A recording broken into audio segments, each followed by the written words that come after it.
If you've followed my channel for a while, then you are familiar with who Billy Napier is. For the last year, I've talked about how he is one of my favorite coaches, how I think he is the next big thing, and is going to turn around a big-time program.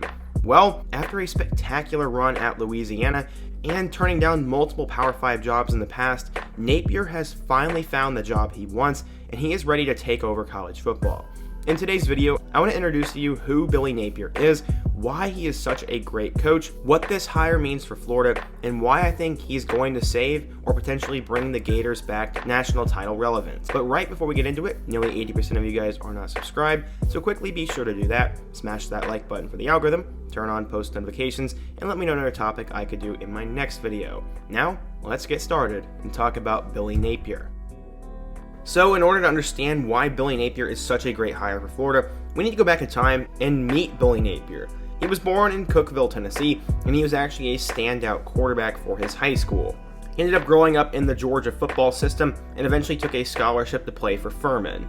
While he was there, he was a 4-time letterman and started for his junior and senior year. He became an all-conference player and will go down as one of the better quarterbacks in Furman history. But because he was a Paladin, there was no way he was ever going to sniff the NFL, so he went straight into coaching. Where did he go?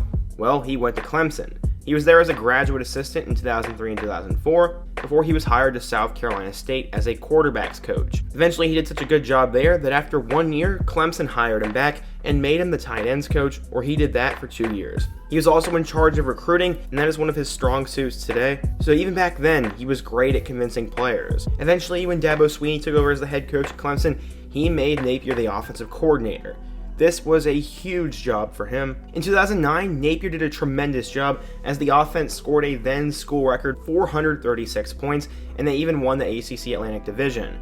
Unfortunately, things took a major step back in 2010, and he was actually fired by Clemson. Man, I feel bad for him, he got such a short leash. So, just like many good coaches when they get fired from their position, they're contacted by a different coach from a different program. In this case, it was Nick Saban from Alabama. He offered Napier a position to be an offensive analyst, and he would do that for 1 year in 2011, and got a championship ring because the Tide won the title over LSU that year. Jim McElwain became a big deal while he was at Bama, and eventually took the head coaching job at Colorado State. McElwain knew the kind of talent that Napier had, so he brought him along with him. Napier would become the quarterback and assistant coach there for the Rams, but he did not stay very long, as in 2013, he was hired by Jimbo Fisher at Florida State. So far, Jimbo Fisher, Dabo Swinney, and Nick Saban all love this guy, so clearly he has a lot of talent. Big name coaches respect him, and he was on track to becoming the next big thing. Napier would recruit and coach tight ends for Jimbo Fisher, but then literally a month later, Nick Saban took him back. Saban made Napier the wide receivers coach in 2013, and eventually Napier would bring in a ton of big-time talent to Alabama. He is known for getting all those star-studded 5-star receivers, and some of which have gone down as the best in school history. After 2016, Napier would be contacted by then Arizona State head coach Todd Graham, and he'd become the offensive coordinator for a year. Then Herm Edwards was brought in, and he offered Napier the opportunity to be the offensive coordinator there, but he got poached away for his first head coaching job. Where did he go? Well, he went to Louisiana. The Raging Cajuns were looking in a new direction, and Napier was the exact guy they wanted. In 2018, he'd actually lead them to the conference championship, and they would finish with a 7-7 record after losing in both that game and in the Cure Bowl. In 2019, Napier would have his breakout season as the Cajuns went 11-3 with a 7-1 mark in the conference, and this time they went to the conference championship and then won the Lending Tree Bowl. In 2020, Louisiana went on the road and beat Iowa State, which was his biggest win in his time there, and he got the Cajuns as high as number 15. At that point, it looked like Napier was finally going to take a bigger job. South Carolina apparently offered him the opportunity, but he turned it down. There were also many other schools who were interested in him, but Napier was now seen as the next big thing, but he was going to patiently wait for his time to come. I read a giant feature article on him a couple months ago, and it seems he's modeling his system after Nick Saban. He pays his assistants really well, he got Louisiana to upgrade their facilities, he looks for certain character traits in his players, they have a culture of winning and working hard, and Napier thinks he's no more important than the 5th string quarterback on the bench. He's tremendous at building a culture and building a program. The team obviously wins a lot, and other schools and administrations could see that, which is why they wanted him so bad. Unfortunately, it would take the right job for him to leave. He publicly said that. In 2021, Louisiana lost in Week 1 to Texas after they began the year ranked. I was extremely high on this Louisiana team, but after that game, everyone forgot about him. So what did Napier and the Cajuns do? Well, they've won 11 straight games, went undefeated in their conference, and are now going to the conference championship game this weekend. That's pretty good. I'm not quite sure why they're not ranked right now, but Napier's now had 3 10-plus win seasons in 4 years, and I don't know a lot of coaches who have done that. To be fair, they are playing in the Sun Belt, but they have a target on their back each and every week, and Napier has consistently delivered. The one thing I have heard that's a little bit troubling about him isn't the team plays down to competition, but a win is a win. In his time at Louisiana, Napier went 39-12 with a 27-5 mark in the conference. They won their division all 4 years, and Louisiana football is now one of the top group of 5 jobs. So far, Napier had been linked to both the LSU job and the Florida job, as it was pretty well known he was likely going to take an SEC job. That is exactly what happened, as yesterday, the news broke that Napier's finally going to leave and he's headed to Gainesville, Florida. Here's what Napier had to say. Quote, "We are humbled and honored to accept this incredible opportunity to be the head football coach at the University of Florida.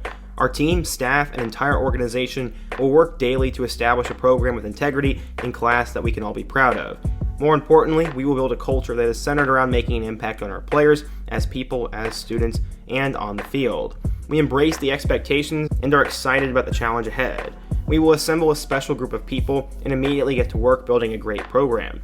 A special thank you to our president and athletic director. We look forward to getting to Gainesville and starting this journey." It will definitely be an uphill battle for Napier, as the expectations are a little bit higher at Florida than they are at Louisiana, but he has patiently been waiting for this time and this challenge. The first thing that Florida needed to address was recruiting. They had not been recruiting the state very well, and when you're trying to compete for SEC titles and national championships, you have to have a lot of depth and consistent blue chip talent on the roster. Napier has been to Bama, Clemson, Arizona State, and Florida State and recruited well when he was there, so he has ties all around the country, and he has some ties in the Sunshine State itself. I'm confident Napier's going to sign top classes at Florida and get the kind of talent required. Secondly, I think he's going to put a great staff around him. Napier has a no-nonsense approach to coaching and has seemingly found some great gems on his staffs in the past, and they all work hard, and he likes to pay them well. Third, I love Napier's experience. As I said, he's been an offensive coordinator at Clemson, and he did end up failing there, so he definitely learned a lot there.